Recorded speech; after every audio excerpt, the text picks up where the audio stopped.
सम्पूर्ण साथीहरूलाई नमस्कार। साथीहरू, सधैँको शनिबार जस्तै आजको शनिबार पनि मैले लोकसेवा आयोगसँग सम्बन्धित लोकसेवा आयोगको परीक्षामा धेरैजसो सोधिने संघीयताको सन्दर्भमा एउटा अत्यन्तै महत्त्वपूर्ण भिडियो तपाईहरुको समक्ष लिएको छु। नेपालमा संघीयताको सुरुवात भइसकेपछि लोकसेवा आयोगले जुनसुकै सेवाको प्रश्नमा पनि संघीयता सम्बन्धी कुनै न कुनै प्रश्न चाहिँ राखेको देखिन्छ। त्यसकारणले गर्दा यो संघीयता भनेको के हो, संघीयताको अवधारणा, नेपालमा संघीयता किन चाहियो, संघीयताको औचित्यता, आवश्यकता, महत्त्व, हैन, त्यसैगरी नेपालको संघीयतामा रहेका समस्याहरू, यति 3-4 वटा कुराहरुमा आजको भिडियोमा हामीले चाहिँ घनीभूत रूपमा चाहिँ छलफल गर्नेछौँ साथीहरू। यो संघीयतामा रहेका समस्याहरू, नेपालको संघीयतामा के समस्या छन्, कसरी समाधान गर्ने भन्ने कुरा चाहिँ लोकसेवा आयोगले धेरै जसो चाहिँ सोधेको देखिन्छ। त्यसैगरी संघीयता नेपालमा चाहिँ किन चाहियो, संघीयताको औचित्यता, आवश्यकता, महत्त्व, हैन, संघीयता भनेको के हो, यही पेरिफेरीमा रहेर आजको क्लासमा हामीहरूले चाहिँ डिस्कस गर्नेछौँ साथीहरू। भरत केसी युट्युब च्यानल मार्फत प्रत्येक शनिबार मैले तपाईहरुको लागि उपयोगी भिडियोहरू चाहिँ बनाएर ल्याइरहेको छु, हैन। अघिल्लो श्रृङ्खलामा हामीहरूले चाहिँ new public management, new public service, new public गभर्नेन्सको भिडियो बनिसकेको छ, तपाईहरुले हेर्नु भएको छ। त्यसैगरी भ्रष्टाचारको सन्दर्भमा बनेको भिडियो, त्यसैगरी जग्गा प्राप्ति लगायतका चाहिँ 5-7 वटा भिडियोहरू चाहिँ अघिल्लो शनिबारमा चाहिँ मेरो युट्युब च्यानलमा अपलोड भइसकेको छ। ती युट्युब च्यानललाई चाहिँ सब्स्क्राइब गर्नु होला, साथीहरूलाई पनि सब्स्क्राइब गर्न लगाउनु होला। यति भन्दै आजको चाहिँ म कन्टेन्टमा चाहिँ प्रवेश गर्न चाहे साथीहरू। अब संघीयता भन्ने जुन कुरा चाहिँ छ, हैन, संघीयताको बारेमा तपाईहरुले चाहिँ धेरै लिटरेचरहरू चाहिँ पढिसक्नु भएको चाहिँ छ, हैन। संघीयता भनेको के हो, संघीयताको अवधारणा, संघीयता चाहिँ कसरी चाहिँ निर्माण हुन्छ, हैन, भन्ने सन्दर्भमा डिफ्रेन्ट राइटरहरूले लेखेका बुकहरू पढ्नु भएको छ, लिटरेचरहरू पढ्नु भएको छ। त्यसमा तपाईहरुले पढेका कुराहरूका अतिरिक्त केही नयाँ कुराहरू आजको भिडियोमा चाहिँ तपाईहरुले प्राप्त गर्नुहुनेछ साथीहरू, हैन। सुरुमा चाहिँ हामीले संघीयता भनेको के हो भन्नेबाट चाहिँ सुरु गर्छौँ साथीहरू। अब संघीयताको सन्दर्भमा यसलाई चाहिँ तहगत रूपमा राज्य शक्तिको बाँडफाँड हुने शासकीय व्यवस्था भनेर हामीले चाहिँ सिम्पली बुझ्न सक्छौँ, हैन। यसमा चाहिँ division of the state power, federalism भनेको division of the state power, तहगत रूपमा राज्य शक्तिको बाँडफाँड हुने शासकीय व्यवस्था। संघीयतामा कम्तीमा पनि 2 वटा तह हुनैपर्छ। यदि कुनै एउटा फेडरल स्टेट हो भने फेडरल स्टेट हुनका लागि कम्तीमा पनि त्यहाँ 2 लेयरको गभर्नेन्स चाहिँ हुनुपर्छ, हैन। 2 तहको सरकार र शासनको चाहिँ उपस्थिति अनिवार्य रूपमा हुनुपर्छ। जस्तै नेपालमा 3 वटा छन्, हैन, सङ्घ, प्रदेश र स्थानीय तह गरेर 3 वटा लेयर चाहिँ यहाँ छन्।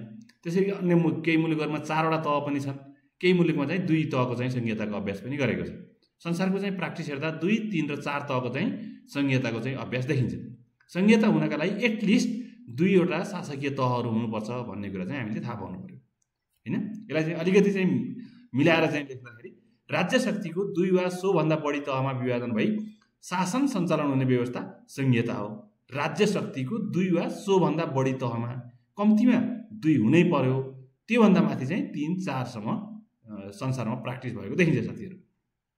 त्यसकारण राज्य शक्तिको 2 वा सोभन्दा बढी तहमा विभाजन भई शासन सञ्चालन हुने व्यवस्था संघीयता हो।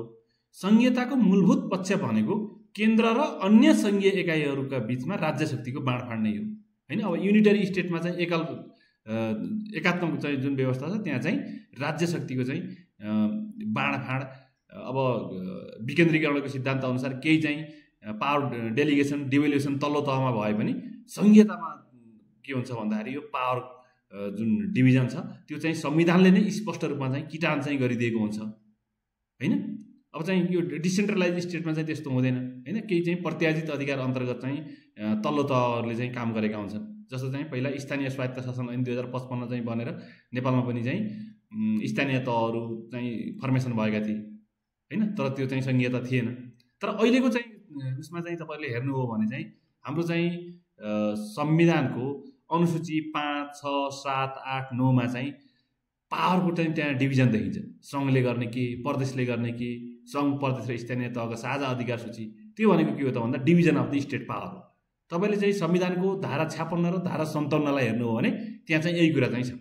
धारा 56 ले चाहिँ नेपाल मा 3 तहको संघीयता हुने, सङ्घ प्रदेश स्थानीय तह गरी 3 तहको संघीय संरचना हुने भनेर चाहिँ भन्छ। धारा 57 मा गयो भने चाहिँ त्यहाँ चाहिँ डिभिजन अफ द स्टेट पावरको चाहिँ कुरा गरेको छ हैन। त्यसकारणले गर्दा संघीयता भनेको चाहिँ के हो त भन्दा राज्य शक्तिको बाँडफाँड हुने शासकीय व्यवस्था हो। त्यो राज्य शक्तिको बाँडफाँड चाहिँ कसरी हुन्छ त भन्दा त्यो संविधानमै लेखेर चाहिँ हुन्छ हैन। संविधानले नै तिम्रो चाहिँ यो हो कार्य अधिकार, यो चाहिँ क्षेत्राधिकार, तिमीले चाहिँ यो अधिकार चाहिँ प्रयोग गर्न पाउँछौ भनेर चाहिँ यो शासकीय एकाइहरूलाई चाहिँ लिपिबद्ध गरिदिएको हुन्छ संविधान। त्यसकारणले गर्दा हामीले यसरी भन्छौँ, संघीय व्यवस्थामा संविधानमै तहगत सरकारका अधिकारको बारेमा प्रष्ट रूपमा चाहिँ उल्लेख गरिएको हुन्छ। संविधानमा उल्लेखित अधिकारको प्रयोग गर्न तहगत सरकार चाहिँ स्वतन्त्र हुन्छन् हैन। संविधानले किटान गर्दै आउँछ त्यो फेडरल स्टेटमा। मैले अघि नै भने संविधानको चाहिँ 5, 6, 7, 8, 9 जुन अनुसूची छ त्यसमा चाहिँ नेपालको सन्दर्भमा लेखेको छ, संविधानमा उल्लेखित अधिकारको प्रयोग गर्न तहगत सरकार चाहिँ स्वतन्त्र हुन्छन् हैन। तहगत सरकारले चाहिँ संविधानमा चाहिँ जुन कुरा चाहिँ आफ्नो अधिकार क्षेत्रभित्रको कुरा छन् त्यसलाई चाहिँ प्रयोग गर्न चाहिँ स्वतन्त्र हुन्छन्। तिनीहरूले चाहिँ एक आपसमा त्यो आफ्नो अधिकार क्षेत्रभित्र रहेर त्यो चाहिँ शक्तिको चाहिँ अभ्यास गर्न पाउँछन् भन्न खोजेको।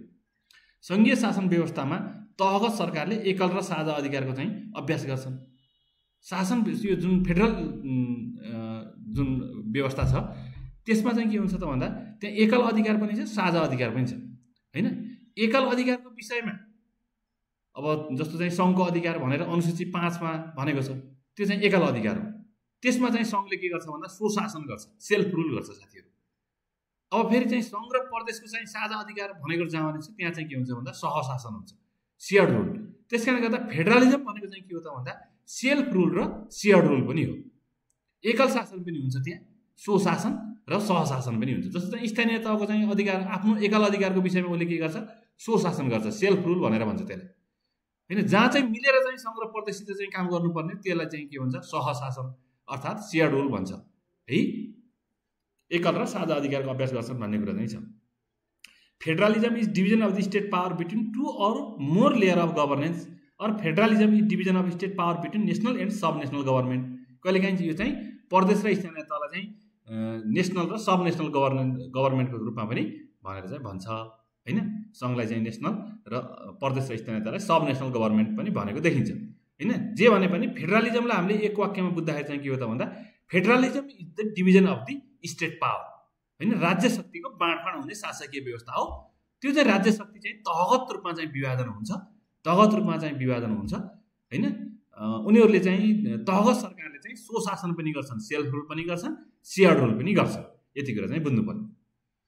संघीयता हुनका लागि कम्तीमा पनि 2 तहको सरकार हुनैपर्छ हैन, 2वटा लेयर हुनैपर्छ। अघि चाहिँ हामीले भनिसक्यौँ नेपालको केसमा चाहिँ 3वटा लेयर छन् हैन। देशको आवश्यकता अनुसार संघीयताका तहको सङ्ख्या चाहिँ फरक फरक रहने हैन। देशको चाहिँ परिस्थिति अनुसार, देशको चाहिँ आवश्यकता अनुसार यो चाहिँ फेडरलिजमका लेयरहरू चाहिँ डिफ्रेन्ट हुन्छन्। कसैले 2 को गरेका छन्, कसैले 3 को गरेका छन्, कसैले 4 को गरेका छन्। त्यसमध्ये चाहिँ नेपालले चाहिँ 3 को गरेको छ, 3 तहको चाहिँ अभ्यास गरेको छ साथीहरू।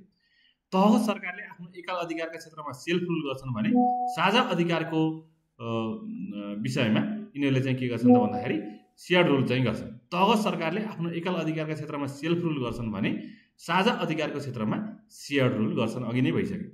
संघीय शासनको अवधारणाकर्ताको रूपमा चाहिँ लुथान्स जोहानलाई मानिन्छ। फादर अफ फेडरलिजम भनेर पनि लेखेको देखिन्छ कतै लुथान्स जोहान्सलाई हैन। संघीयता निर्माणको मुख्यतः होल्डिङ टुगेदर र कमिङ टुगेदर मोडेलमा चाहिँ संघीयताको निर्माण भएको देखिन्छ। संसारभर जति पनि चाहिँ फेडरल स्टेटहरू छन् ती फेडरल स्टेटहरू निर्माणको चाहिँ प्रिन्सिपल भनेको चाहिँ 2वटा प्रिन्सिपलमा बनेको चाहिँ देखिन्छ निर्माणको आधार। एउटा चाहिँ होल्डिङ टुगेदर भन्छ, अर्को चाहिँ कमिङ टुगेदर मोडेल। नेपालको संघीयता होल्डिङ टुगेदर मोडेलमा बनेको छ भने अमेरिकाको चाहिँ के हो त भन्दा कमिङ टुगेदर मोडेल हो। जस्तो चाहिँ अमेरिकामा चाहिँ 50-51वटा स्टेटहरू चाहिँ छन् हैन। त्यहाँ चाहिँ के छ त भन्दा त्यो चाहिँ पहिला ती छुट्टा छुट्टै राज्य थिए, ती चाहिँ राज्यहरू मिलेर त्यहाँ संघीयता बनेको। त्यसकारण गर्दा त्यो के हो भन्दा कमिङ टुगेदर मोडेल हो। अमेरिकाको कमिङ टुगेदर मोडेलमा चाहिँ फेडरलिजम बनाएको छ भने नेपालको के हो त भन्दाखेरि होल्डिङ टुगेदर मोडेलमा चाहिँ बनेको छ। जस्तो भारतको पनि होल्डिङ टुगेदरमा चाहिँ बनेको देखिन्छ हैन। यसरी चाहिँ हामीले चाहिँ संघीयतालाई बुझ्न चाहिँ सक्छौँ साथीहरू। संघीयता भनेको सार्वभौम सत्ताको विभाजन होइन, यो त केवल तहगत सरकार बीचको अधिकारको बाँडफाँड मात्र हो। संघीयतालाई हामीले चाहिँ सार्वभौम सत्ताको विभाजन भनेर भन्ने होइन हैन। त्यो भन्ने नथाल्यो भने चाहिँ के हुन्छ त भन्दा पुरै चाहिँ रङ कन्सेप्ट हुन्छ। यो कुरा चाहिँ हामीले बुझ्नुपर्छ हैन। फेडरलिजममा सार्वभौम सत्ताको विभाजन हुँदैन। सार्वभौम सत्ताको विभाजन हुन बित्तिकै चाहिँ के हुन्छ भन्दा देश नै टुक्रा नै हुन्छ त्यसकारणले गर्दा यो चाहिँ के भन्दा अधिकारको बाँडफाँड मात्र हो कि यो चाहिँ division of the state power, राज्य शक्तिको बाँडफाँडको कुरा मात्र चाहिँ के हो त भन्दाखेरि यो फेडरलिजम हो, यो सार्वभौम सत्ताको विभाजन होइन भन्ने कुरा तपाईँहरूले चाहिँ सधैँ दिमागमा राख्नु पर्यो। विश्वमा आधुनिक संघीयताको सुरुवात अमेरिकाबाट चाहिँ भएको मानिन्छ हैन। अब यो मोडर्न फेडरलिजम चाहिँ अमेरिकाबाट चाहिँ सुरुवात भएको हो हैन। यसलाई चाहिँ सबैभन्दा पुरानो फेडरल स्टेट भनेर चाहिँ अमेरिकालाई चिनिन्छ। अहिले चाहिँ विश्वमा 28वटा मुलुकमा चाहिँ संघीय शासन व्यवस्था रहेको छ र विश्वको कुल जनसङ्ख्याको 40% जनसङ्ख्या चाहिँ संघीय शासनबाट शासित छ हैन। 28वटा मुलुकमा अहिले फेडरलिजमको अभ्यास चाहिँ भइरहेछ। त्यो भनेको चाहिँ विश्वको कुल पपुलेसनको 40% जति चाहिँ यो फेडरल गभर्नेन्सबाट चाहिँ शासित रहेको चाहिँ देखिन्छ साथीहरू हैन। अब केही मुलुकहरू चाहिँ फेरि अब यो फेडरलबाट चाहिँ युनिटरीतिर पनि गएको पनि देखिन्छ हैन। यी कुराहरू चाहिँ तपाईँहरूले अलिकति अध्ययन गर्न सकिन्छ। अब तपाईँहरूले फेडरलिजम भनेको चाहिँ के हो हैन, तपाईँले त्यसको चाहिँ परिभाषा लेख्दाखेरि चाहिँ कन्फ्युजन हुनु भएन। तपाईँले एक वाक्यमा के बुझ्नु पर्यो भन्दा फेडरलिजम भनेको division of the state power between 2 or more layer of governance, 2 वा सोभन्दा बढी शासकीय तहहरूबीच राज्य शक्तिको बाँडफाँड हुने शासकीय व्यवस्था नै फेडरलिजम हो भनेर चाहिँ तपाईँले चाहिँ बुझ्नुभयो भने कुरो क्लियर हुन्छ साथीहरू। यति भनिसकेपछि तपाईँहरूले यो फेडरलिजमको बारेमा मोटामोटी कुरा बुझ्नुभयो है। अब चाहिँ नेपालको संघीयताको कुरा चाहिँ हामीले गर्छौँ हैन। नेपालको चाहिँ फेडरलिजमको कुरा चाहिँ गर्छौँ हैन। नेपालको अन्तर्गत संविधान 2063 को चौथो संशोधनले नेपाललाई संघीय राज्यमा रूपान्तरण गर्ने संवैधानिक प्रत्याभूति चाहिँ दिएको हैन। नेपालमा संघीयता चाहिँ कसरी चाहिँ प्रवेश गरे त भन्दाखेरि धेरै अगाडिको चाहिँ कुरा हेर्नु अध्ययन त्यो इतिहास अध्ययन गर्दै जाने भने विक्रम सम्वत 2004 सालमै नेपाल तराई काङ्ग्रेस भन्ने एउटा चाहिँ पार्टीले नेपालमा चाहिँ संघीयता चाहिन्छ भनेर आवाज उठाएको देखिन्छ साथीहरू। विक्रम सम्वत 2004 सालमै नेपाल तराई काङ्ग्रेस भन्ने एउटा चाहिँ सानो चाहिँ पार्टी थियो। त्यसले चाहिँ के भनेको थियो त भन्दा नेपाललाई फेडरल स्टेटमा लैजाने भनेर चाहिँ पहिलोचोटि राजनीतिक रूपमा चाहिँ आवाज उठाएको देखिन्छ। त्यसपछि त्यो आवाज हराउँदै गयो। आवाज हराउँदै गइसकेको पछाडि यो फेडरलिजमको सन्दर्भमा चाहिँ माओवादीको चाहिँ सशस्त्र द्वन्द्व, त्यसै गरी चाहिँ मधेस आन्दोलन, यी दुईटाको जगमा चाहिँ नेपालको चाहिँ फेडरलिजमको चाहिँ उठेको देखिन्छ हैन। अब 62-63 को जनआन्दोलनपछि मधेस आन्दोलन भयो। त्यो मधेस आन्दोलनको एउटा चाहिँ मुख्य मागको रूपमा चाहिँ के थियो त भन्दाखेरि यो नेपाललाई संघीय राज्यमा चाहिँ लैजानुपर्छ भन्ने कुरा चाहिँ थियो हैन। त्यसैको चाहिँ प्रभावस्वरूप नेपालको अन्तरिम संविधान 2063 मा चौथो संशोधन गरियो। त्यसले चाहिँ नेपाललाई चाहिँ संघीय राज्यमा रूपान्तरण गर्ने चाहिँ संवैधानिक प्रत्याभूति चाहिँ दिएको थियो। त्यसपछि नेपालको संविधान 2072 जारी भयो। 2072 जारी भए पश्चात नेपालको औपचारिक तवरबाट चाहिँ संघीयतामा प्रवेश गरी राजनीतिक, वित्तीय र प्रशासनिक संघीयताको चाहिँ कार्यान्वयन भइरहेछ हैन। 2072 सालको जुन संविधान जारी भयो त्यसले चाहिँ नेपाललाई औपचारिक तवरबाटै फेडरल स्टेटमा चाहिँ कन्भर्ट गर्यो हैन। अहिले चाहिँ राजनीतिक संघीयता, प्रशासनिक संघीयता र वित्तीय संघीयताको चाहिँ अभ्यास नेपालमा भइरहेको छ 2072 सालपछि। यो चाहिँ संघीयताका आयाम भन्दाखेरि पनि यो राजनीतिक संघीयता, प्रशासनिक संघीयता र वित्तीय संघीयता हैन। यति तीनटा कुरालाई तपाईँले ख्याल गर्नुपर्छ। यसलाई चाहिँ डाइमेन्सन अफ फेडरलिजम भनेर पनि भन्छ। एउटा चाहिँ राजनीतिक संघीयता, अर्को प्रशासनिक संघीयता, अर्को चाहिँ वित्तीय संघीयता। अब राजनीतिक संघीयतामा चाहिँ के पर्छ त साथीहरू भनेर हामीले चाहिँ सोच्यौँ भने राजनीतिक संघीयता अन्तर अब तपाईँलाई यहीँबाट क्वेसन पनि बनाइदिन सक्छ हैन। नेपालमा राजनीतिक संघीयता कार्यान्वयनको अवस्था के छ, प्रशासनिक संघीयता कार्यान्वयनको अवस्था के छ, वित्तीय संघीयताको कार्यान्वयनको आवश्यकता के छ भनेर क्वेसनहरू पनि बन्न सक्छ हैन। राजनीतिक संघीयता भनेको चाहिँ मा चाहिँ के काम भयो त भन्दा राजनीतिक संघीयता अन्तर्गत चाहिँ नेपालको चाहिँ संविधान बनेर नेपाललाई 3 तहको संघीयतामा लैजाने भन्यो। त्यो चाहिँ राजनीतिक संघीयताको कुरा, सङ्घ, प्रदेश र स्थानीय तहमा। तिनीहरूको चाहिँ सीमाना निर्धारण भयो, सङ्घ छुट्टै, प्रदेश छुट्टै, स्थानीय तह, यिनीहरूको सङ्ख्या निर्धारण भयो, त्यो पनि राजनीतिक संघीयताको भित्रै आउँछ। त्यसै गरी त्यो चाहिँ सङ्घ, प्रदेश र स्थानीय तहको सङ्ख्या छुट्याइसकेपछि यो चाहिँ निर्वाचन भयो, सङ्घ, प्रदेश र स्थानीय तहको चाहिँ निर्वाचन भयो। तीनवटै तहमा चाहिँ सरकारहरूको चाहिँ फर्मेसन भयो हैन। 2 पटकसम्म चाहिँ यो संघीयता आइसकेपछि 2 पटकसम्म चाहिँ यो आम निर्वाचन भयो हैन। सङ्घ, प्रदेश र स्थानीय तह तीनटैमा चाहिँ छुट्टै आफ्नो चाहिँ कार्यकारी छ हैन, व्यवस्थापिका छ, कानुन पनि बनाउने। यी कुराहरू चाहिँ के भित्र अटाउँछन् त भन्दा राजनीतिक संघीयताभित्र चाहिँ अटाउँछन्। अब प्रशासनिक संघीयताभित्र चाहिँ कर्मचारीको कुरालाई हेर्नु पर्यो हैन। कर्मचारी समायोजन भयो प्रशासनिक संघीयता अन्तर्गत हैन। सङ्घबाट प्रदेश र स्थानीय तहमा एउटा चाहिँ प्रशासनिक संघीयताको एउटा चाहिँ मुख्य फाउन्डेसन। त्यसै गरी तीनै तहका चाहिँ आफ्ना चाहिँ प्रशासनिक संरचना चाहिँ छन् हैन। सङ्घको पनि आफ्नै छुट्टै प्रशासनिक संरचना छ, प्रदेशको छुट्टै प्रशासनिक संरचना छ, स्थानीय तहको आफ्नै छुट्टै प्रशासनिक संरचना छ। त्यसै गरी चाहिँ अब सङ्घीय लोकसेवा आयोग र प्रदेश लोकसेवा आयोगले चाहिँ यो यसमा यो चाहिँ कर्मचारीहरूको भर्नाको कुरा चाहिँ त्यहाँ भइरहेको छ हैन। यी कुराहरू चाहिँ प्रशासनिक संघीयता अन्तर्गत चाहिँ पर्छ। अहिले चाहिँ संघीय निजामती सेवा विधेयक बन्नेदेखि लिएर प्रदेश निजामती सेवा विधेयक हैन स्थानीय चाहिँ त्यो स्थानीय कर्मचारीहरूको चाहिँ सम्बन्धित जुन कानुन छ ती कुराहरू पनि यो प्रशासनिक संहिता अन्तर्गत पर्छ साथीहरू। अर्को चाहिँ वित्तीय संहिता अन्तर्गत आर्थिक अधिकारको बाँडफाँडको कुरा, सङ्घ प्रदेश र स्थानीय तहबीच चाहिँ आर्थिक अधिकारको बाँडफाँड चाहिँ भएको छ। विभिन्न किसिमका चाहिँ अनुदानहरू सङ्घबाट प्रदेश र स्थानीय तहतिर जान्छन् हैन, वित्तीय समानीकरण अनुदान हैन, त्यसै गरी चाहिँ तपाईँको चाहिँ सशर्त अनुदान, समपूरक अनुदान, विशेष अनुदान हैन, त्यो चाहिँ वित्तीय संहिता अन्तर्गत पर्छ। त्यसै गरी तिनै तहले चाहिँ आफ्नो अधिकार क्षेत्रभित्र रहेर चाहिँ कर लगाउने, राजस्व उठाउने, तिनै तहले आफ्नो चाहिँ बजेट बनाउने हैन, यी कुराहरू चाहिँ के हुन्छ त भन्दा वित्तीय संहिता अन्तर्गत चाहिँ पर्छन् साथीहरू। यो चाहिँ मैले मोटामोटी रूपमा चाहिँ तपाईँलाई यसो ओभरभ्यूको लागि भनेको। तपाईँले डिटेलमा राजनीतिक, वित्तीय र प्रशासनिक संहिताको बारेमा अझ अध्ययन गर्न सक्नुहुन्छ। नेपालको संविधानको धारा 56 अनुसार नेपालको मूल संरचना सङ्घ प्रदेश र स्थानीय तह हुने भनी उल्लेख भए अनुसार संविधानको 5, 6, 7, 8, 9मा चाहिँ तहका सरकारका अधिकारहरू चाहिँ छन् हैन। यो चाहिँ धारा 56ले चाहिँ त्यो हामीले नेपाललाई चाहिँ संघीयतामा लैजाने भनेर चाहिँ भनेको छ। तपाईँले अनुसूचीहरू चाहिँ राम्रोसित हेर्नु होला। अनुसूची 5, 6, 7, 8, 9मा का 8-10वटा कुराहरू चाहिँ तपाईँले हेर्नुभयो भने भइहाल्छ। कहिलेकाहीँ 5 मार्क्समा सोधिदिन सक्छ हैन, सङ्घको अधिकार के, प्रदेशको के, स्थानीय तहको के, साझा अधिकार के भनेर 5 मार्क्सको क्वेसन आइदिन सक्छ। त्यसका लागि अब सबै पढ्न सम्भव हुँदैन हैन। त्यसका लागि चाहिँ तपाईँले चाहिँ के गर्नु भन्दा 8-10वटा पोइन्टहरू चाहिँ पढ्दाखेरि भइहाल्छ। नेपालको वर्तमान संहिता सहकारिता, सहअस्तित्व र समन्वयको सिद्धान्तमा चाहिँ आधारित छ हैन। नेपालको फेडरलिजमको चाहिँ प्रिन्सिपल के हो त भन्दा सहकारिता, सहअस्तित्व र समन्वयको सिद्धान्तमा चाहिँ नेपालको फेडरलिजम चाहिँ बनेको छ भन्ने कुरा चाहिँ तपाईँले जान्नु पर्यो। तब सरकारकोमा सङ्घ 1, प्रदेश 7 र स्थानीय 753 गरी 761 सरकारको उपस्थिति नेपालको सङ्घीय शासनमा चाहिँ देख्न सकिन्छ। 761वटा सरकारहरू चाहिँ क्रियाशील छन् र यी तीनवटा जुन सरकारहरू छन् ती तीनवटा सरकारहरू चाहिँ के को बिचको सम्बन्ध चाहिँ के हो त भन्दा सहकारिता, सहअस्तित्व र समन्वयको सिद्धान्तमा आधारित हो हैन। अब यिनीहरू चाहिँ अब पूर्ण रूपमा चाहिँ एकअर्काबाट पृथक होइनन्।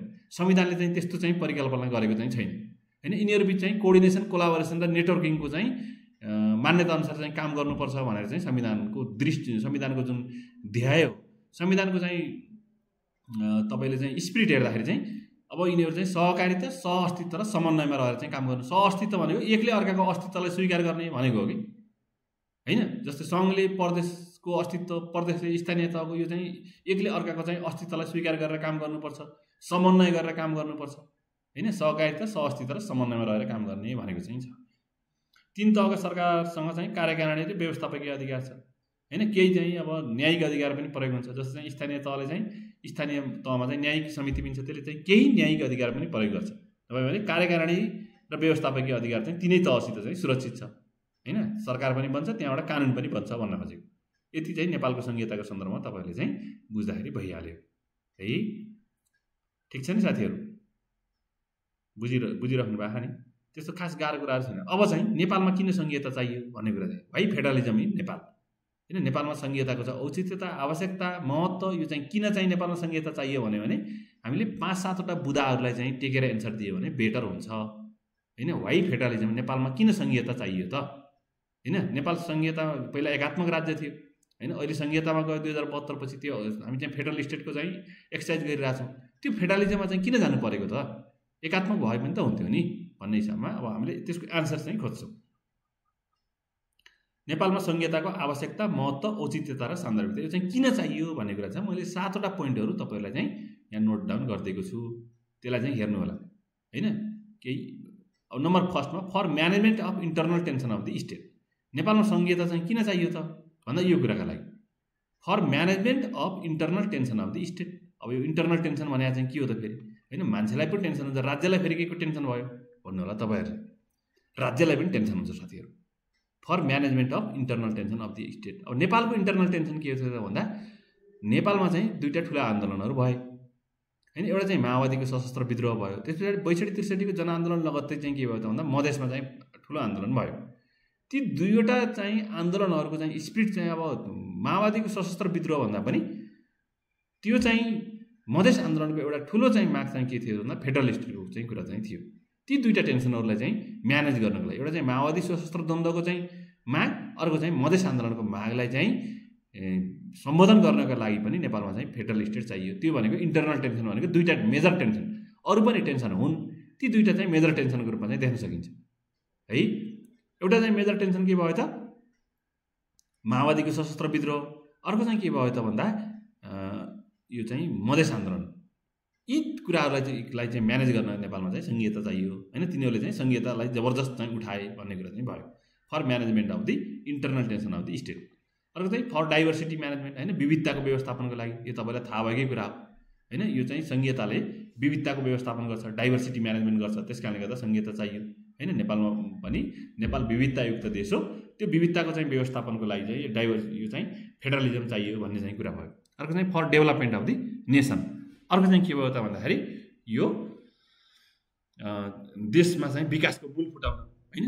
तपाईँले चाहिँ भाषण गरेको पहिला सुन्नुहुन्थ्यो हैन। सङ्घीयता आयो भने चाहिँ देशले विकासमा चाहिँ छलाङ मार्छ, स्विजरल्यान्ड बनाउँछौँ भन्थे नेताहरू हैन। त्यो चाहिँ एउटा विकासको मूल फुटाउनलाई पनि यो चाहिँ फेडरलिजम चाहिन्छ भन्ने कुरा चाहिँ थियो। अर्को कुरा चाहिँ लामो समयदेखि चलेको केन्द्रीकृत शासन व्यवस्थाले सिर्जना गरेका जातीय, भौगोलिक, वर्गीय, लैङ्गिक लगायत विभेदको चाहिँ अन्त्य गर्न। लामो समयसम्म चाहिँ के भयो त भन्दा एकात्मक राज्य चाहिँ चल्यो नेपालमा। त्यो एकात्मक राज्यले विभिन्न किसिमका चाहिँ विभेदहरूको चाहिँ सिर्जना गर्यो। जातीय विभेद, भौगोलिक, वर्गीय, लैङ्गिक हैन, यी चाहिँ विभेदहरूलाई चाहिँ अन्त्य गर्न, यी विभेदहरूको चाहिँ डिस्क्रिमिनेसनको चाहिँ मिनिमाइज गर्न अथवा अन्त्य गर्नका लागि चाहिँ नेपालमा फेडरलिजम चाहियो।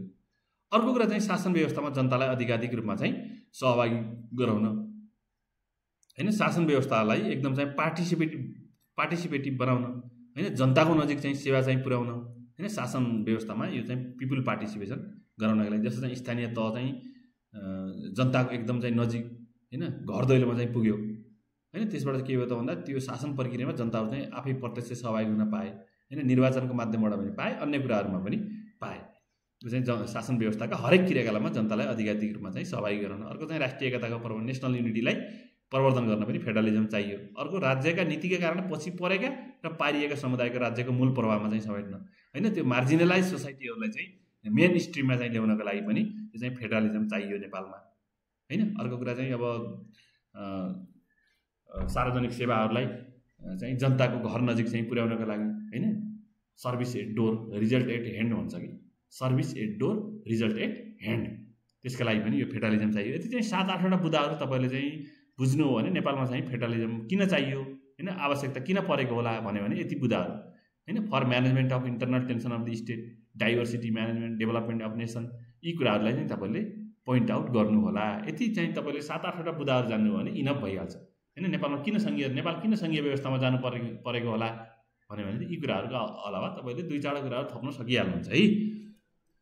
अब चाहिँ मेजर कुरा यहाँनिर छ साथीहरू, नेपालको सङ्घीयतामा देखिएका समस्याहरू। यो चाहिँ पटक चाहिँ सोधेको छ कि हैन। नेपालमा चाहिँ सङ्घीयतामा चाहिँ के चाहिँ हामीले सङ्घीयताको चाहिँ अभ्यास गरेको लगभग चाहिँ 10 वर्ष भइसक्यो हैन। 72 सालमा सुरु भएको, अहिले 82 साल भइसक्यो। लगभग यो 10 वर्षको अवधिमा नेपालमा चाहिँ सङ्घीयता कार्यान्वयनमा चाहिँ के चाहिँ समस्याहरू चाहिँ देखिए, ती समस्याको चाहिँ कसरी समाधान गर्ने हैन, यो चाहिँ पटक चाहिँ सोधेको देखिन्छ हैन। यो चाहिँ नासु, खरिदार, सेक्सन अफिसर, उपसचिव, सहसचिवसम्म चाहिँ यो क्वेसन सोधेको देखिन्छ हैन। यता चाहिँ पब्लिक इन्टरप्राइजेसमा पनि यो चाहिँ क्वेसनहरू सोधेको देखिन्छ। त्यस कारणले गर्दा यो एकदम धेरै चाहिँ इम्पोर्टेन्ट हो साथीहरू। मैले यसमा 10-12वटा चाहिँ मेजर समस्याहरू चाहिँ राखेको छु, तपाईँहरूले चाहिँ राम्रोसित यसलाई चाहिँ अध्ययन गर्नुहोला हैन। नेपालमा सङ्घीयतामा देखिएका समस्याहरू। नम्बर फर्स्ट भनेको 3 तहका सरकार बीचको अन्तर सम्बन्ध प्रभावकारी नभएको हैन। 3 तह जुन सङ्घ, प्रदेश, स्थानीय तह छ त्यो बीचको चाहिँ अन्तर सम्बन्धमा चाहिँ समस्या देखिन्छ। सहकारिता, सहअस्तित्व र समन्वयको सिद्धान्तको प्रभावकारी चाहिँ कार्यान्वयन चाहिँ भएन हैन। अन्तर सम्बन्धमा समस्या चाहिँ देखियो हैन। अन्तर सम्बन्धमा कसरी चाहिँ समस्या, जब तपाईँले चाहिँ सुनिरहनु भएको छ हैन।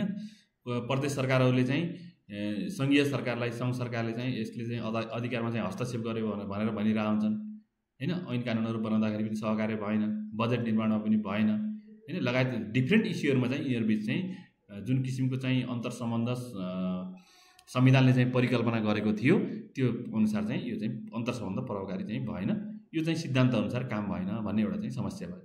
अर्को 3 तहका अधिकार क्षेत्रमा दोहोरोपना र अनियमितता समेत चाहिँ कायम छ हैन। 3 तहका चाहिँ अधिकार क्षेत्रहरू चाहिँ संविधानले लेखिदिएको छ, भयो भने तिनीहरू बिचमा चाहिँ के छ त भन्दाखेरि दोहोरोपना देखिन्छ। जस्तै शिक्षाको क्षेत्रमा, स्वास्थ्यको, कृषि, पूर्वाधार निर्माण हैन लगायतका क्षेत्रहरूमा चाहिँ अधिकारको दोहोरोपना र अन्यलता एउटा अर्को समस्या। अर्को चाहिँ सङ्घले समयमै कानुन नबनाउँदा प्रदेश र स्थानीय तहको कानुन निर्माण प्रक्रिया र सार्वजनिक सेवा प्रवाहमा समेत समस्या देखिएको। जस्तै अब सङ्घीय निजामती सेवा ऐन अहिलेसम्म बने होइन, शिक्षा ऐन, प्रहरी समायोजन ऐन लगायतका जुन सङ्घीय सरकारले बनाउनु पर्ने ऐनहरू हुन् ती ऐनहरू चाहिँ नबन्दाखेरि तलको चाहिँ सेवा प्रवाहमा, कानुन निर्माणमा पनि समस्या चाहिँ देखियो। अर्को समस्या। अर्को चाहिँ सङ्घ र प्रदेशबीच तथा प्रदेशबीच उत्पन्न विवाद समाधानका लागि प्रधानमन्त्रीको संयोजकतामा गठित अन्तर प्रदेश परिषदले प्रभावकारी रूपमा चाहिँ कार्यान्वयन गर्न सकेन हैन। यो अन्तर प्रदेश परिषदको चाहिँ बैठकै चाहिँ बस्न सकेका छैन हैन। यसलाई चाहिँ प्राथमिकतामा चाहिँ राखिएन हैन। सङ्घ प्रदेश र स्थानीय तहबीच चाहिँ कहाँ के चाहिँ समस्या छ हैन, त्यो चाहिँ विवाद हल गर्नेको चाहिँ यो चाहिँ मेकानिजम जुन छ यसले प्रभावकारी रूपमा चाहिँ काम गर्न सकेन। अर्को चाहिँ सङ्घ प्रदेश र स्थानीय तहको चाहिँ अन्तर सम्बन्ध सम्बन्धी ऐन छ, त्यसले पनि विभिन्न चाहिँ कमिटीहरू चाहिँ को परिकल्पना गरेको छ हैन। जस्तै चाहिँ त्यसमा प्रदेश समन्वय परिषद भन्छ, त्यसको पनि बैठक बसाएन। यी कुराहरू चाहिँ समस्या भयो। अर्को चाहिँ लामो समयदेखि एकात्मक व्यवस्थामा काम गरेका कर्मचारी र राजनीतिज्ञको माइन्डसेट समेत सङ्घीयकरण हुन नसकेको, यहाँनिर पनि समस्या छ कि साथीहरू हैन। हाम्रो चाहिँ माइन्डसेटमा पनि सङ्घीयकरण हुनु पर्यो। देश सङ्घीय व्यवस्थामा त गइसक्यो कानुनी रूपमा, राजनीतिक रूपमा हैन। तर हामी चाहिँ लामो समयदेखि एकात्मक राज्यमा चाहिँ काम गरेका राजनीतिज्ञ र कर्मचारीहरूको यो माइन्डसेटको पनि फेडरलिजम चाहिँ हुन सकेन हैन। राजनीतिको माइन्डसेट समेत सङ्घीयकरण हुन सकेन। त्यही एकात्मक राज्यको चाहिँ काम गरेको चाहिँ धङधङ्गी अहिलेसम्म देखिन्छ हैन। माइन्डसेटको समेत सङ्घीयकरण हुन सकेन। अर्को कुरा चाहिँ सङ्घले प्रदेश र स्थानीय तहलाई आफू मातहतको प्रशासनिक युनिटको रूपमा व्यवहार गरेको भनी समय समय मुख्यमन्त्रीले गुनासो गरेको सुनिन्छ हैन। तपाईँले चाहिँ कहिलेकाहीँ मुख्यमन्त्रीहरूको चाहिँ भाषण सुन्नुभयो भने यो चाहिँ सङ्घले हामीलाई चाहिँ आफू मातहतको चाहिँ प्रशासनिक एकाइको रूपमा चाहिँ व्यवहार गर्यो हैन, अधिकार पनि दिएन हैन, अधिकार क्षेत्रमा हस्तक्षेप गर्यो भन्ने चाहिँ गुनासो देखिन्छ। अर्को तिनै तहमा पावर अप टु मी भन्ने धारणा व्यक्त रहेको देखिन्छ। तिनै तहलाई चाहिँ के चाहियो भन्दा धेरै अधिकार चाहियो भन्छन् कि यिनीहरू, सबै अधिकार चाहियो भन्छन्, तर आफ्नो कर्तव्य चाहिँ बिर्सिरहेका छन् हैन। आफूलाई पाएका अधिकारहरू चाहिँ पूर्ण रूपमा प्रयोग नगर्ने, ती अधिकारको कार्यान्वयनमा ध्यान नदिने, तर अन्य अधिकारहरू चाहिँ हामीले चाहिँ पाएनौँ भनेर चाहिँ गुनासो गर्ने देखिन्छ। पावर अप टु मीको चाहिँ समस्या पनि छ। अर्को कुरा चाहिँ वित्तीय सङ्घीयताको चाहिँ एउटा मेजर समस्या मैले हाइलाइट गरेको छु। सङ्घले प्रदेश र स्थानीय तहलाई उपलब्ध गराउने वित्तीय समाजीकरण अनुदानको परिमाण घटाउँदै र सशर्त अनुदानको परिमाण बढाउँदै लगिरहेको देखिन्छ, जसले गर्दा प्रदेश र स्थानीय तहको स्वायत्ततामै असर गरिरहेको छ। यो चाहिँ मेजर प्रब्लम छ अहिले। यो चाहिँ वित्तीय सङ्घीयताको एउटा चाहिँ मेन समस्या हो साथीहरू, फेडरलिजमकै मेन समस्या हो। के हो त भन्दा विभिन्न किसिमका अनुदानहरू सङ्घबाट प्रदेश र स्थानीय तहतिर जान्छन्, जस्तो चाहिँ वित्तीय समानीकरण अनुदान, सशर्त अनुदान, समपूरक अनुदान, विशेष अनुदान हैन। यी 4 प्रकारका अनुदानहरू सङ्घबाट प्रदेश र स्थानीय तहतिर जान्छन्। अब अहिले पछिल्लो 3-4 वर्षको चाहिँ डाटालाई तपाईँहरूले चाहिँ एनालाइसिस गर्नुभयो भने के देखिन्छ भन्दा त्यहाँ अब वित्तीय समानीकरण अनुदानको चाहिँ परिमाण चाहिँ घट्दै गइरहेको देखिन्छ सङ्घले प्रदेश र स्थानीय तहलाई दिने, र सशर्त अनुदानको चाहिँ परिमाण चाहिँ बढ्दै गइरहेको देखिन्छ। यो भनेको चाहिँ के हो त भन्दा अब वित्तीय समानीकरण अनुदान चाहिँ प्रदेश र स्थानीय तहले आफू अनुसार चाहिँ खर्च गर्न पाउँछन्। आफ्नो आवश्यकताको क्षेत्रमा त्यहाँ चाहिँ कुनै रोकावट हुँदैन हैन। आफ्नो जे आवश्यकता हो त्यही चाहिँ खर्च गर्नु पाउँछन्, कुनै शर्त हुँदैन वित्तीय समानीकरण अनुदानमा। तर सशर्त अनुदान के हुन्छ भन्दा शर्तसहितको हुन्छ। सङ्घले यो क्षेत्रमा तिमीले खर्च गर भनेर चाहिँ दिएको हुन्छ हैन। अब त्यो वित्तीय समानीकरण अनुदान चाहिँ घट्दै गएको हैन, तर चाहिँ सशर्त अनुदान बढ्दै जानु भनेको के हो त भन्दा सङ्घले प्रदेश र स्थानीय तहलाई चाहिँ यो वित्तीय अनुदान मार्फत चाहिँ नियन्त्रण गर्न खोजेको जस्तो देखिन्छ हैन, जसले गर्दा चाहिँ यो चाहिँ सङ्घीयताको मर्ममाथि नै प्रहार भइरहेको छ। तपाईँले त्यो डाटा हेर्नु भने यसलाई चाहिँ अलिक ख्याल गर्नु। अर्को कुरा चाहिँ प्रदेशले अपेक्षा गरे अनुरूपको कार्य गर्न नसक्दा देशमा सङ्घीयताप्रति नै नकारात्मक धारणा बढ्दै गइरहेको छ हैन। अब चाहिँ सङ्घ, प्रदेश र स्थानीय तहहरू चाहिँ छन्, तर प्रदेश सरकारको भूमिकाप्रति नागरिकमा चाहिँ ठुलो असन्तुष्टि देखिन्छ हैन। प्रदेशहरूले आफ्नो औचित्यता पुष्टि गर्न नसकिरहेको अवस्था देखिन्छ हैन। अब त्यहाँ सरकार बन्नेदेखि विघटनदेखि लिएर झ्यालझालमा मन्त्रालय राखे भन्नेदेखि लिएर विभिन्न किसिमका चाहिँ असन्तोषहरू नागरिक तहमा देखिन्छन् हैन। यसले गर्दाखेरि पनि सङ्घीयताप्रति नकारात्मक धारणा बन्दै गएको देखिन्छ। अर्को सङ्घ, प्रदेश र स्थानीय तहबिचमा अधिकार क्षेत्रका सम्बन्धमा चाहिँ साझा बुझाइको चाहिँ निर्माण हुन सकेन हैन। यो चाहिँ 3 तहको अधिकारको जुन साझा अधिकारहरू चाहिँ छन् त्यसको बारेमा पनि यो चाहिँ साझा बुझाइको निर्माण पनि हुन सकेको देखिँदैन। अर्को कुरा चाहिँ सङ्घले स्थानीय तहको अधिकारमा पर्ने विषय समेत अहिलेसम्म हस्तान्तरण गरेका छैन। जस्तै वैकल्पिक ऊर्जा केन्द्र चाहिँ अहिले वैकल्पिक ऊर्जाको काम चाहिँ स्थानीय तहको मातहतमा छ। अब वैकल्पिक ऊर्जा प्रवर्धन केन्द्र अहिलेसम्म चाहिँ सङ्घ सरकारले चाहिँ चलाइरहेको देखिन्छ, त्यो स्थानीय तहलाई हस्तान्तरण गर्नुपर्ने कुरा। अर्को कुरा चाहिँ कार्य विस्तृतीकरणलाई थप वस्तुगत र वैज्ञानिक बनाउनु पर्ने सो हुन नसकेको हैन। जुन कार्य विस्तृतीकरण प्रतिवेदन छ नि, कार्य विस्तृतीकरण प्रतिवेदन लाई चाहिँ अलिकति वस्तुगत र वैज्ञानिक बनाउनु पर्ने सो हुन नसकेको हैन। यसलाई चाहिँ अलि चाहिँ परिमार्जन गर्नुपर्ने देखिन्छ। अर्को एउटै भूगोलमा 3 तहका सरकारले शासन गर्दा जनतामा पनि के विषयमा कुन तहबाट शासित हुने हो भन्ने सम्बन्धमा अन्यथा देखिन्छ हैन। जस्तै तपाईँ कुनै ठाउँमा बस्नु भएको छ, त्यहाँ चाहिँ 3 तहले शासन गरेका छन्, सङ्घले पनि गरेका, प्रदेशले पनि गरे, स्थानीय तहले पनि गरेका छन्। अब अब जनता पनि अन्यलमा छन्, कसले कुन विषयमा चाहिँ शासन गर्ने हो हैन, यो पनि समस्या हो। अर्को चाहिँ संघीयता नेपालको सन्दर्भमा नयाँ शासकीय व्यवस्था रहेकोले संघीयताको मर्मअनुसार कार्य गर्नका लागि अनुभवको समेत कमी र यो अनुभवको कमी त छँदैछ। किन भन्दा यो चाहिँ हामी चाहिँ फेडरल स्टेटमा गएको चाहिँ 8-10 वर्ष भयो, पहिलो अनुभव भयो। यस कारणले गर्दाखेरि पनि हाम्रो फेडरलिजममा चाहिँ समस्या छ भनेर चाहिँ हामीले भन्न सक्छौँ है साथीहरू। अब यो चाहिँ 8-10वटा चाहिँ प्रब्लमहरू चाहिँ तपाईँले चाहिँ पोइन्ट आउट गर्नु एकदम इम्पोर्टेन्ट छ साथीहरू। नेपालको संघीयतामा रहेका समस्याहरू तपाईँले 8-10वटा चाहिँ यसैका चाहिँ तपाईँले अन्यत्र पनि पढ्नु पर्दैन, यति कुराहरू तपाईँले टिपोट गरेर पढ्नुभयो भने जति पनि चाहिँ पुग्छ साथीहरू हैन। एकदम इम्पोर्टेन्ट कुरा हो यो नेपालको संघीयतामा रहेका चाहिँ समस्याहरू भन्ने है। यसलाई हेर्नु होला राम्रोसित। अब यसमा तपाईँले फेडरलिजमको बारेमा राम्रोसित अध्ययन गर्नलाई नेपालको वर्तमान संविधान पढ्नु होला। अनि सङ्घ प्रदेश र स्थानीय तह अन्तर सम्बन्ध सम्बन्धी ऐन छ 2077, यसलाई पनि राम्रोसित पढ्नु होला। सङ्घ प्रदेश र स्थानीय तह अन्तर सम्बन्ध ऐन 2077। अर्को संघीयता कार्यान्वयन तथा अनुगमन विशेष समितिको प्रतिवेदन 2079 छ। यो डाक्टर खिमलाल देवकोटाले को नेतृत्वमा राष्ट्रिय सभाले एउटा चाहिँ कमिटी गठन गरेको छ। त्यो कमिटीले चाहिँ दिएको चाहिँ प्रतिवेदन हो यो। त्यसमा नेपालको फेडरलिजमको सन्दर्भमा पुरै चिरफार गरेको छ साथीहरू। यसलाई चाहिँ तपाईँले चाहिँ हेर्नु होला। नेपालको संघीयताको बारेमा बुझ्नलाई यो डकुमेन्ट पढ्नु होला है। यति गरिसके पछाडि भइहाल्छ। अब चाहिँ केही प्र्याक्टिस क्वेसनहरू छन्। संघीयता भन्नाले के बुझ्नुहुन्छ, नेपालमा संघीयताको आवश्यकता बारेमा हैन, संघीय राज्यका सबल र दुर्बल पक्ष, नेपालको संघीयतामा देखेको मुख्य समस्याहरू हैन। यो चाहिँ यहाँ 6-7वटा 8वटा क्वेसनहरू चाहिँ मैले राखिदिएको छु, सम्भावित क्वेसनहरू। यसलाई चाहिँ तपाईँहरूले चाहिँ राम्रोसित चाहिँ हेर्नु होला, प्र्याक्टिस क्वेसनहरू है। अब यो फेडरलिजमको बारेमा मोटामोटी हामीले चाहिँ मेन फोकस केमा गरेको त भन्दा संघीयताका समस्याहरू, नेपालमा संघीयता किन चाहियो, संघीयता भनेको के हो, नेपालमा संघीयताको चाहिँ अवधारणाको कुराहरू हामीले आज चाहिँ 3-4वटा मुख्य टपिक्सहरूमा छलफल गऱ्यौँ। अब यो संघीयतामा देखिएका समस्याका समाधानका उपायहरू भन्यो भने चाहिँ यसैलाई चाहिँ मिलाएर तपाईँले लेख्दाखेरि चाहिँ भइहाल्छ। अलिकति डाटामा चाहिँ खेल्नु होला। त्यस्तो चाहिँ धेरै गाह्रो कुराहरू पनि यसलाई केही पनि छैन। फेडरलिजमबाट केही न केही क्वेसन चाहिँ आउँछ, तपाईँहरूले चाहिँ राम्रोसित अध्ययन गर्नु होला। यसलाई पनि तपाईँले रिडिङ मेटेरियलको बेसको रूपमा चाहिँ लिन सक्नुहुन्छ। आजको चाहिँ भिडियो चाहिँ कस्तो लाग्यो, जस्तो लाग्यो त्यस्तै कमेन्ट चाहिँ तपाईँहरूले गर्नु होला। यो भरत केसी युट्युब च्यानललाई चाहिँ तपाईँहरू सब्सक्राइब गर्न नबिर्सनु होला। साथीहरूलाई पनि सब्सक्राइब गर्न लगाउनु होला, भिडियो सेयर गर्नु होला। यति भन्दै आजको क्लासलाई चाहिँ यहीँ इन्ड गरौँ। अर्को शनिबार फेरि अर्को चाहिँ डिफ्रेन्ट विषयमा तपाईँहरूलाई चाहिँ काम लाग्ने, तपाईँहरूको चाहिँ पढाइलाई अझ बढी चाहिँ प्रभावकारी बनाउनका लागि मेरो तर्फबाट चाहिँ के चाहिँ सहयोग हुनसक्छ त्यो कुरा चाहिँ म चाहिँ सहयोग गर्ने नै छु। तपाईँहरूले मलाई पर्सनल्ली पनि मेरो चाहिँ फेसबुक पेज भरत केसी भन्ने चाहिँ छ, त्यहाँ माला लागेको फोटो आउँछ, त्यसमा चाहिँ लाइक गर्दै गर्नु होला, त्यसमा फलो गर्दै गर्नु होला। त्यहाँ पनि डिफ्रेन्ट चाहिँ आर्टिकलहरू चाहिँ छन् हैन। त्यसै गरी यो युट्युब च्यानलमा पनि छन्। तपाईँले मलाई चाहिँ पर्सनल्ली पनि कन्ट्याक्ट गर्न सक्नुहुन्छ। त्यसको लागि म सधैँ ओपन छु। तपाईँहरूको चाहिँ पढाइलाई प्रभावकारी बनाउनका लागि ज्ञान बाँड्ने हो, आफूसित भएको कुराहरू मेटेरियलहरू तपाईँहरूको माझमा चाहिँ म सेयर गर्दै जानेछु। तपाईँहरूले पनि लाइक, कमेन्ट, सब्सक्राइब, सेयर गरेर चाहिँ मलाई सहयोग गरिदिनु होला। यो युट्युब च्यानललाई अलिकति बुस्ट गर्नु पऱ्यो साथीहरू, तपाईँहरूको लेभलमा चाहिँ यसलाई सेयर गर्नु पऱ्यो। ल यति भन्दै आजको क्लासबाट छुट्यौँ। यो भर्चुअल क्लास तपाईँलाई कस्तो लाग्यो? Thank you all of you. तपाईँहरू सबैलाई सफलताको शुभकामना। धन्यवाद। नमस्कार।